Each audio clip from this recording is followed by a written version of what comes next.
বাংলাদেশ পররাষ্ট্র মন্ত্রণালয় সোমবার এক বিবৃতিতে জানিয়েছে, আন্তর্জাতিক অপরাধ ট্রাইব্যুনালের রায়ে পলাতক সাবেক প্রধানমন্ত্রী শেখ হাসিনা ও সাবেক স্বরাষ্ট্রমন্ত্রী আসাদুজ্জামান খান কামাল জুলাই হত্যাকাণ্ডের জন্য দণ্ডপ্রাপ্ত হয়েছেন।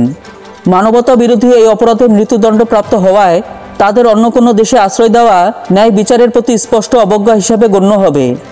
বিবৃতিতে বলা হয়েছে, এই দণ্ডপ্রাপ্ত ব্যক্তিদের অন্য কোনো দেশে আশ্রয় দিলে তা অত্যন্ত অবন্ধুসুলভ আচরণ হিসেবে বিবেচিত হবে।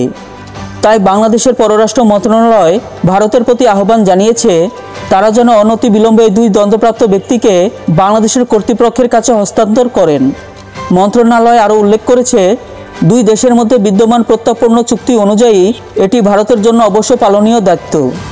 মানবতা বিরোধী অপরাধের ন্যায়বিচার নিশ্চিত করার ক্ষেত্রে এটি অত্যন্ত গুরুত্বপূর্ণ এবং আন্তর্জাতিক আইনের প্রতি সম্মান দেখানোরও প্রতিফলন।